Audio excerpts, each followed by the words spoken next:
It's got my Super Decathlon on it. I've got previous years here. I've got my friend Kevin's Aranca sedan, which is out in Vintage Row 77. If you want to go check it out, it's a beautiful airplane. A buddy's Cub. There was a group. This one's kind of fading. The Happy Champers. So it's kind of like, you know, the Osh badges of honor. Love it. And I sort of just end up putting them all in the water bottle, and it rolls around on the floor in the airplane sometimes, and you just, you know, gotta be hydrated here. Yes, it's important, especially for if you imbibe in any after-hours fun at Osh. Oh yeah, there's none of that. Though. Yeah, none of that. Absolutely not. So, you know, Pete, you've been a pilot for how long? Let's see. I became a pilot. The joke when I was growing up is I was like flying in utero, and I took my first flight when I was 2 weeks old. Both of my parents were pilots. My dad got into aviation when he was a kid. My grandfather on my dad's side, my dad's dad, he had some general aviation airplanes.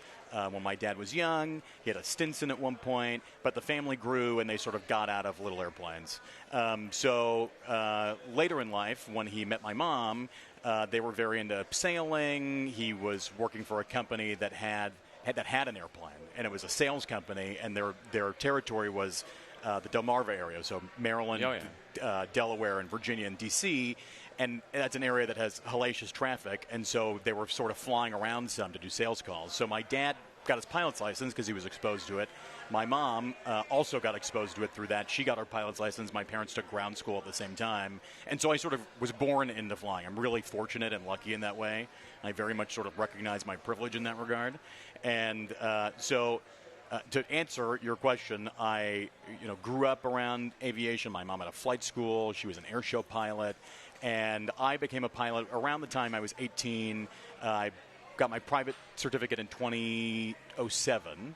And then I got my instrument not long after that. I got my commercial. Sort of the gaps in my flying sort of reflect the gaps in my checkbook. So when I wasn't making a lot of money in local news, I wasn't flying as much. But then, more recently, I got my CFI, so I'm instructing. I'm a double I, so I can teach instruments. I have a multi-commercial. So I love flying more than anything. It's hard to sort of take me away from it. But so I've been flying essentially since I was a teen. And my parents had a Piper Lance. That was the family airplane. And I grew up sort of sitting on phone books. I kind of joke I was an instrument pilot before I was a VFR pilot because I could only see the instruments as a little kid, couldn't see over the top of the panel. So, wow, that's fun. It was a really great way to grow up. So your mom was, say that again, she was what kind of pilot was she? She was an air show pilot. That's what I remember. So my mom, her name was Nancy Lynn, and so she was an aerobatic flight instructor and an aerobatic competitor. I fly in aerobatic competitions now. And she traveled the country as an air show pilot, and I announced for her. So we were the only mother-son team in the industry, which is a really cool way to grow up. That's actually how I got interested in broadcasting, because we'd always get a lot of media coverage at different air shows. And so she was flying in an air show when I was a teen and crashed and then died later that night. And so when I thought then I was going to a community college, and I thought I was going to sort of run away and join the circus and do the air show thing with my mom forever, which was a bit short-sighted at the time, now I realize. But it sort of launched me into journalism more than anything. And I knew I was interested sort of in the communications field because of the air show work. And then I got connected with Miles O'Brien at CNN, who was a longtime CNNer. And he called me not long after my mom died and said, "You're going to be my summer intern." And so I moved to CNN Center in Atlanta and had a great experience there. I sort of found, I feel like, my aviation was my people, and I found my other people sort of in journalism, and had an amazing experience. And all I have done in my career was try and emulate Miles' career. And he's still a contributor for CNN, and sometimes we're in double boxes on CNN when a big thing happens, which I find to be, it's pretty surreal to sort of share the screen with your mentor. He's a great, and Miles is also a great pilot, too. That's great. So, yeah. That's great. So, what kind of airplane are you flying these days? I have a Super Decathlon, which is a two-seat aerobatic plane. If you're not familiar with the big fleet of 10,000 airplanes here at Oshkosh, they all have starburst paint schemes. It's covered in fabric. Goes about 130 miles an hour, so it's a decent cross-country airplane. Seats 2, so I can bring my fiance with me. We can go to aerobatic competitions. We can bring a little bit of bags. It's a very capable aerobatic plane. It's certified to +6 and -5 Gs, so flying it in the intermediate category at IAC, International Aerobatic Club competitions, and that I can't get enough of that. It's a lot of fun. That's great. Yeah, that's real cool. But I'm not doing the air show thing just yet. That was sort of my mom's bailiwick, but I'm hearing the siren song more. Well, you flew into Oshkosh. You do it every year, pretty much, right? Yep. I'm camping with the plane in the North 40. Got Starlink over there to stay on top of stuff. We had to get it for we didn't buy one ahead of this. We should have. We got one over our campsite. I tell you, it's a game changer. I think I have a buddy who has also a decathlon, and the airplane is a bit of a skylight. Yeah, you can. And so he puts his Starlink on the ceiling and gets Wi-Fi the entire flight. One nice thing about flying is that you leave everything sort of terrestrial, all the concerns on the ground. Right. And so it sort of, sadly, the flip side of that is you lose that if you have internet the entire time you're flying. It's kind of nice to be insulated from real life. It's not quite free in-flight Wi-Fi, but it's close. It's close. Yeah. Right. It's close. It's close. Yeah. Oh. So what, I'd be curious whether it's on your desktop or somewhere in your computer, if you can divulge, like, what stories right now are in development for you? What are you researching or working on right now, if you can share such things? The one big story I'm really excited for is I get to fly the Goodyear blimp here at Oshkosh, which is really cool, and we're doing that for CNN, which is a lot of fun, and I'm going to get to pilot the blimp. I've flown on it before. I can't believe that Goodyear went for this, but I sort of said, hey, would it be cool if I got a little stick time in the blimp? And they said, sure. So we're going to do that tonight. It should be a lot of fun. But I'm also working on a few other things. There's so much news. There's no shortage of news on the beat lately. Yeah. So after Oshkosh, there's a 3-day hearing by the NTSB on the DCA mid-air collision on January 29th. I'm sure there will be a ton of news in that. That's sort of something that everyone on the beat will be watching. I'm working on a few things there's so many concerns about the growing issues that drones pose as a tool of terror or war. And so how do you protect large gatherings of people against drones and still filter out bad drones and keep good ones in? So I'm working on something on that. There's always something that will pop up. So I usually have something sort of cooking on the back burner. I just came back from the FAA Training Academy in Oklahoma City, where they train air traffic controllers. There's a huge push to hire air traffic controllers right now. There's 3,000 controller shortage in the U.S., so that's a huge deal. And things that the Trump administration is doing to sort of try and entice people to the job, keep people from retiring early. So that's something that I just did. And they let me do the tower simulator there, which even as a pilot was pretty hard. It's a good reminder of how tough of a job these controllers have. And many of them are working mandatory 6-day weeks of 10-hour shifts. So, it's a lot of it's kind of like playing Jenga in 4D, what they do. And it's just really, it's to be able to experience it in the simulator really sort of changes your respect for that job. I was thinking you might be able to go undercover in the air control tower here and see how that goes. I won in the tower. I've been coming to Oshkosh since I was a kid, and so the first time I was here, it was the early 2000s, and I knew a controller in the tower, and I got to go up in the old tower, and that was a real hoot. It was before this tower was built. They had a much smaller tower, and it was great. As we were talking about it, they caught here comes the blimp. Yeah, it's almost like we planned very that. Fortuitous, right? Yeah. Right. So they're going to have 2 of them here this year. There was one, and it's the 100th anniversary of the Goodyear blimp, and it's very significant because the fact that it's probably the most successful advertising campaign using an air tool ever. So it's pretty amazing. Yeah, we actually have someone going up in it on Thursday. That'll be on Oshkosh Live on our Thursday show. But let me tell you, what is the vetting process for being allowed to pilot the blimp? Was there nicely? Yeah. I think they feel okay that I'm not going to, no sudden movements in the blimp are not really it's possible a little slower anyway. Than the GA airplane. I asked nicely, and I have a friend of a friend who knows the chief pilot, and it seems that sort of worked out in my favor. So, vetting process, I don't know if I would call it that, but I think I'll be under good supervision. Yeah. Next up is the Samaritan's Purse DC-8. Right? I mean, or the 747 SP that Pratt came Whitney, in. Yeah, that was pretty cool. I'm really excited to see that tomorrow, the DC-8. I mean, that's the only one left. That's in U.S. It's an active service. It's retiring, this year. So, and we got to see the U-2 fly over yesterday, which is pretty amazing. Yeah. So it's very, Osh is. There's best. no shortage of special moments here, and that's what makes it so cool and so magical. Oh, that's absolutely nice. So I want to talk about, media and reporting. Sure. So, like, when on my side of things, our audience is people who are already in aviation, right? And so when I tell the story, I don't have to, it's a different audience. Right. But I'm curious, like, how do you take, because you know a lot about aviation, a lot. And how do you take that and communicate it to more of a mainstream audience? It's a challenge. It's easy when I'm out covering a story for other pilots I'm speaking to.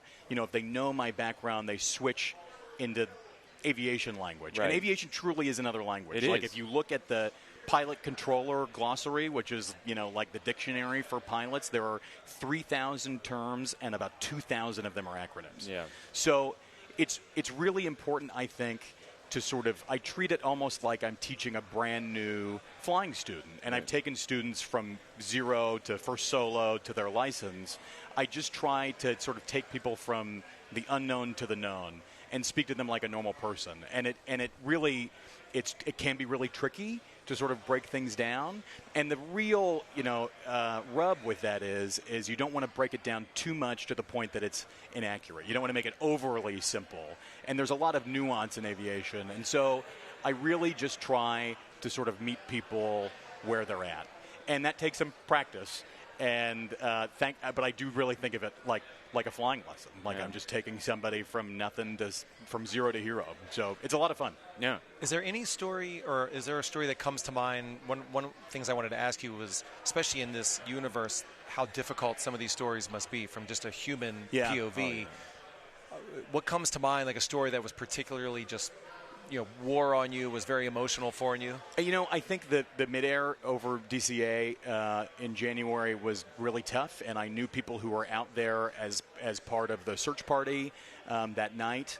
And I have such a close kinship to that airport. I'm always there doing live shots. It's in the backyard of D.C. I think a lot of people in D.C. have a really closeness to Reagan National Airport just because it's, members of Congress are going through. It's so convenient. It's really an incredible airport with a lot of history. But that was really tough. And I, know the particulars and the closeness of the airspace there. I'm there all the time. Talking on the topic of the day with pilots who come through and flight attendants who come through, and it's like a little city. It's like a little Richard Scarry storybook. And so I know the TSA agents, and I think it was just very personal to all of us. And having lived through my own tragedy with my mom's crash and seeing that and witnessing that, I know what it's like to sort of be thrust into having to be an expert on something so terrible. And really, that's a huge education when you are a family member. And I really feel for the family members, too, because, these are people who are coming back from an ice skating camp in Wichita. There were a lot of kids and families on board. And it's something that was so preventable, too. And so that was a gauntlet. And thankfully, props to CNN, they sort of brought in other voices. I was able to sort of do sort of a 12 on, 12 off kind of thing and catch my breath. And that's important also from a journalistic perspective to be able to sort of stand back and say, okay, what's really going on here? We knew what happened, but just to have a tiny bit of distance to be able to explain the how and why. So that was really tough. And I think, I've said this before, but I think journalists are really first responders for the First Amendment, and it's really important that we have a protected and free press and stand up to things that aren't true. And there's an era of incredible misinformation, even on this story, something that's so cut and dry. So, it's It was tough. It was a tough rub, and I'm grateful. I have a lot of support, and aviation is like my family, and a lot of people were calling and texting. I had 200 text messages that night. Same. It was really incredible. So, we were just talking before we got on air about this, and like you, I grew up at that airport. I spent Right. 10 years volunteering there, and Right. Got to know a lot of people within the authority and within right. like you said, I mean, you see the same TSA agents. Right. When I fly out now, 10 odd years later, and it really hit close to home. Yeah, But you have to sort of you have to sort of separate it out, right, and say, I have to cover this for the audience and dig deep and see what's going on. But in the same vein, you're like, wow, that's. Yeah, I will say in a way that to be able to cover it, it was important for me to be able to sort of channel my emotion. And I've done so much work on my own trauma with my mom's crash, Right. but to be able to sort of tap into that and sort of put myself in the shoes of somebody who is really close, not far away on the periphery, really close on the periphery, Right. and what would they want to know? How can you stand up for them? Right. Can you advocate for people who are trying to find information? Right. And so, in some ways, my background, as bad as it may be in some ways, is really important and educational. It's important to sort of channel those emotions, Right. too, I think, into good work. Well, one person I've talked to after that accident quite a bit is, I'm sure you have too, is Tim Lively. Yeah. The father of the Yeah. first officer on the PSA flight. And his story is incredible. Yeah, and he has a flying background. He's Was a Black Hawk pilot. Right. Flew out of the Pentagon. He flew CRJs briefly. Yep. And I think he's kind of turned into a sounding board, I think, for a lot of those families to try to make sense of what is going on. And, it's still crazy to me today that happened. I mean, I've flown the 3-3 approaches you have so many times as a passenger. I think the thing that is the most troubling to me when it comes to this incident is that a lot of warning signs were there. Right. And, in all of 2023, we covered near miss after near miss after near miss at plenty of large terminal area airports, not necessarily involving airplanes and helicopters, and not with some of the special circumstances that were sort of baked into the helicopter routes and the intersection of approaches at DCA, but there's so many warning signs, and I think aviation is at a really important inflection point right now when those things come up, and now there's just another new near miss in North Dakota involving a B-52 and a Skywest flight. It's really important. I think aviation, to its merit, top to bottom, takes a step back and looks at how do we inspect this, how do we make this better.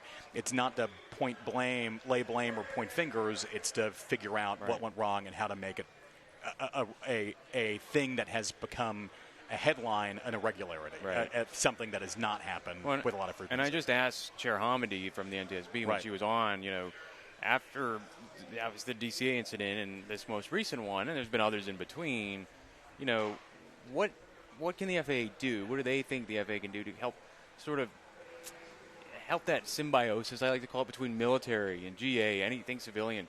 And that's starting to become more of a site. I mean, you're a pilot. You know that sometimes when they're not broadcasting or... The thing that has stood out to me is, the ADSB mandate, which went into place in 2020. Everybody in aviation had to have ADSB out, the ability to broadcast out in many airports, near many airports and in many classes of airspace. The military has its own, essentially, ability to sort of waive that. They don't have to put that out if it's for mission criticality. And so, I think there needs to be some changes there, and it seems like that's happening.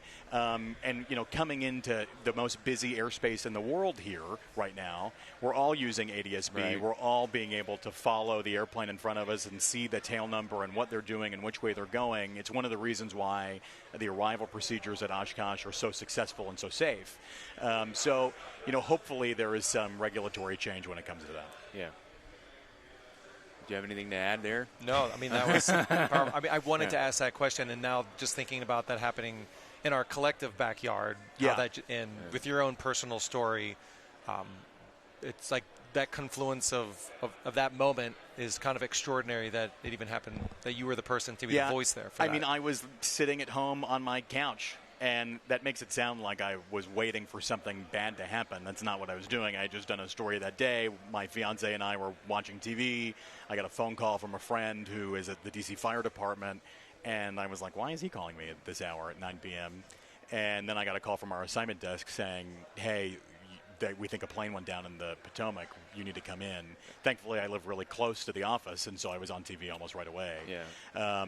And that was important, especially in the initial period when we didn't really know much, to sort of just do the observational journalism and say, this is what we're looking at, this is what may have happened, and you really need to walk people through it by the hand without speculating. And that's a really tough thing especially in this environment where people on YouTube can go up immediately and put out and say things that aren't very measured.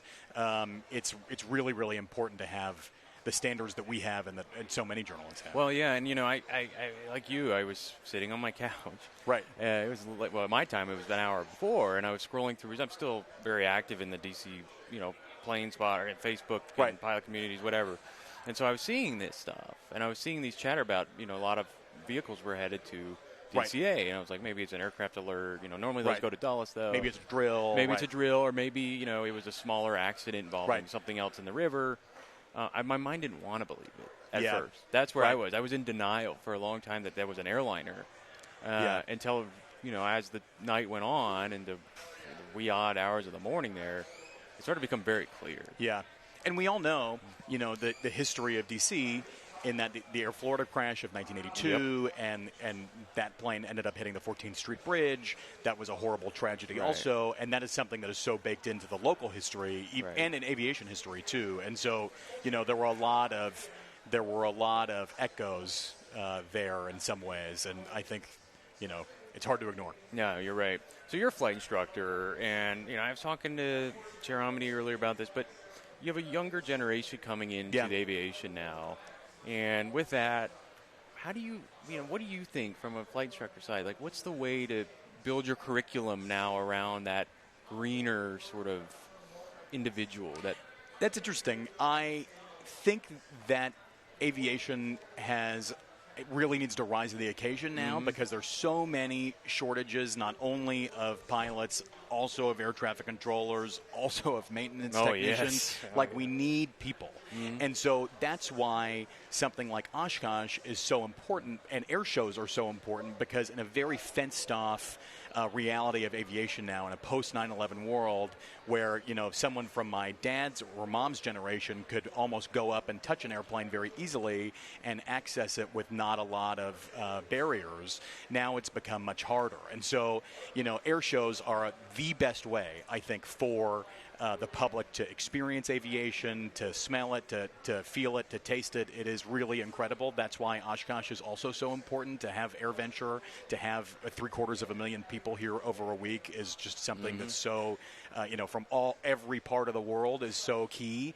So I would say that, the biggest thing, I wouldn't discourage any young person from aviation. I think now is a great time to take a flying lesson. If you're a parent or an aunt or uncle or a grandparent, or you're a mentor, get somebody a discovery flight. And I think that, there is going to be a lot of change. The technological change is really, really good. In some ways, it makes flying easier.